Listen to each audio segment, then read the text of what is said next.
Okay, here we go. Today's update. As you can see, the foundation is coming along quite nicely. It's a very interesting system that they're using. You can see Eric holding that blue tube in his hand. That's special glue that actually glues cinder blocks together.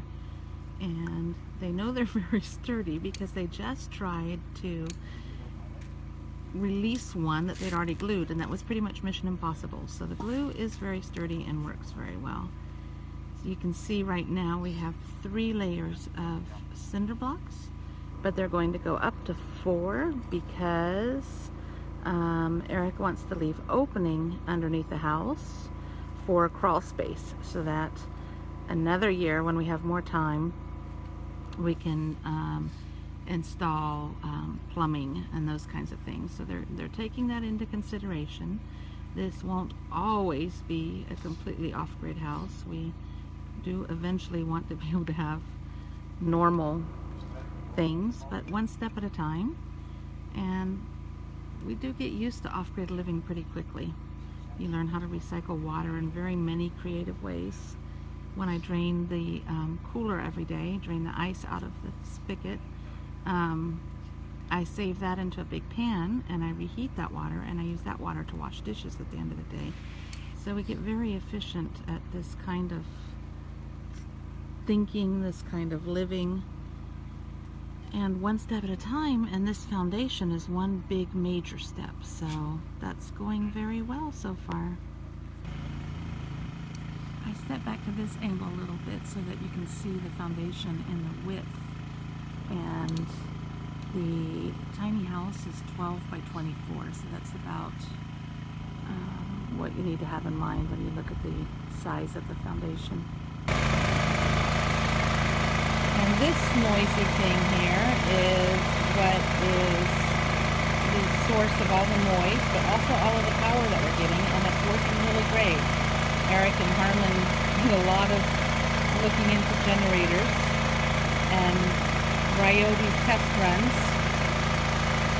and it's working out great. Okay, so the guys are working on their hobby, which is lugging cinder blocks back and forth, and mine is cooking out here off-grid. So I thought I'd give you a look at how we do that. I keep getting grungier by the day, orange sand everywhere, but it's all good.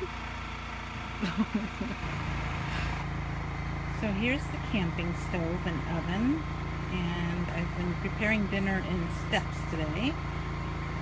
I had just cooked some rice to put aside to use for later, and I cleaned this whole stove top. I don't know if you can see it, but I left for maybe 10 minutes and there's orange sand on things again, so it's non-stop. In the oven right now, I've got some biscuits going for with dinner, so that should be really yummy. The oven works great, just have to be a little bit patient. And then over here, there's the rice that I've already pre-cooked for later. And there's the veggies. So now I'm going to chop up some chicken and boil the veggies a little bit al dente. And somehow I'm going to mix it all up in the pot. I have been using mixes for things, it's just way easier. So the biscuits was already mixed, and then I think I'm going to put this in with the chicken. It's actually turkey breasts, which are surprisingly inexpensive here. I think I paid $1.67 for 2 turkey breasts. Anyways, I think I'll just use this to give it some flavor. Anything that's simple and easy that works for me.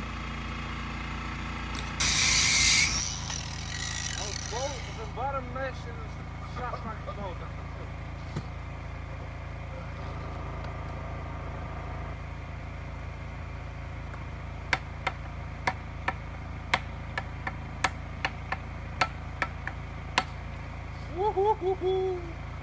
Check that out.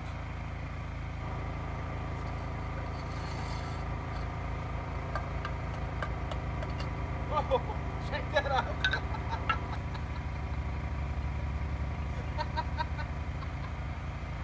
Guys are like Draai maar op. Hey, perfect. Nee, helemaal niet. Hij ligt hier tweeën. Dat was niet de bedoeling.